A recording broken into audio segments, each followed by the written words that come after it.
ทั้งมนุษย์ทั่วทินมากราบกรานบรกายพ่อปู่มีสีเขียวมีผ้าเสียนสีทองงามผ่องใสพระนาพีมีสีทองของอำไพงามจับใจพ่อปู่เมืองบาดาลงามจับใจพ่อปู่เมืองบาดาลมีผ้าเสียนสีทองงามผ่องใสพระนาพีมีสีทองของอำไพงามจับใจพ่อปู่เมืองบาดาลงามจับใจพ่อปู่เมืองบาดาล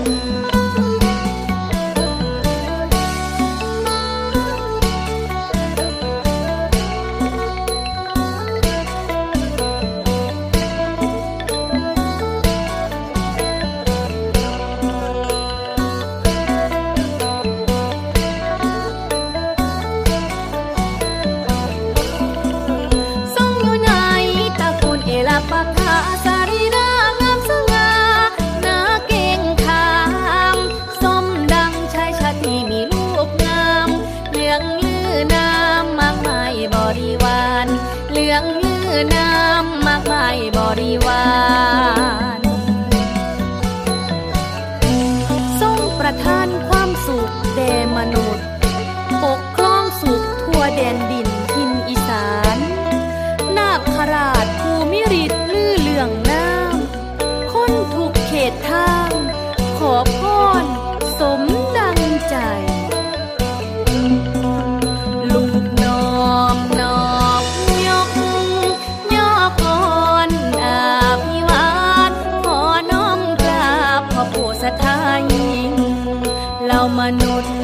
เหนือใต้กลางอีสานจากใจจริงน้อมอัญชุลีลักยิ่งปู่ศรี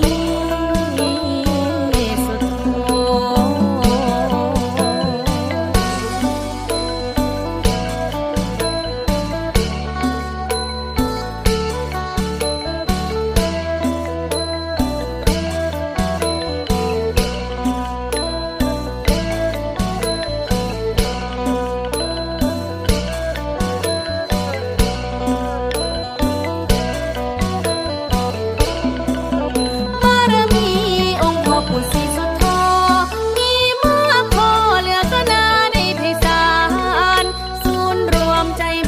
มายาวนานตามตำนานคำชะโนดเมืองนาคินตามตำนานคำชะโนดเมืองนาคินมาเฮสีข้างกายคือเมยาสีปานทุกมางามที่ไหลไม่สิ้นทรงเมตตาบริวารเมืองนาคินทั้งมนุษย์ทั่ว ถิ่นมากราบกรานทั้งมนุษย์ทั่วถิ่นมากราบกรานบรกายพ่อปู่มีสีเขียวมีผ้าสิ้นสีทองงามผ่องใสพระนาพีมีสีทองของอำไพงามจับใจพ่อปู่เมืองบาดาลงามจับใจพ่อปู่เมืองบาดาลมีผ้าสิ้นสีทองงามผ่องใสพระนาพีมีสีทองของอำไพงามจับใจพ่อปู่เมืองบาดาลงามจับใจพ่อปู่เมืองบาดาลทรงประทานความสุขแด่มนุษย์ปกครองสุขทั่วแดนดินทินอีสานนาคราชภูมิฤทธิ์ลื่อเลื่องน้ำคนทุกเขตทางขอพรสมดังใจทรงอยู่ในตระกูลเอลาปะคาสารีรางามสง่าหน้าเก่งขา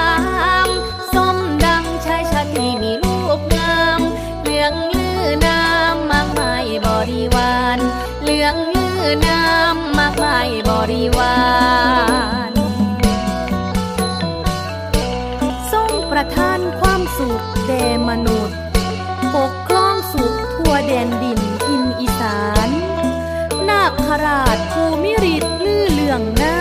ำคนทุกเขตทางขอพรสมดังใจลูกน้อมนอบยกย่อก่อนอาภิวาทขอน้อมกราบพ่อปู่สถายิ่งเหล่ามนุษย์เหนือตา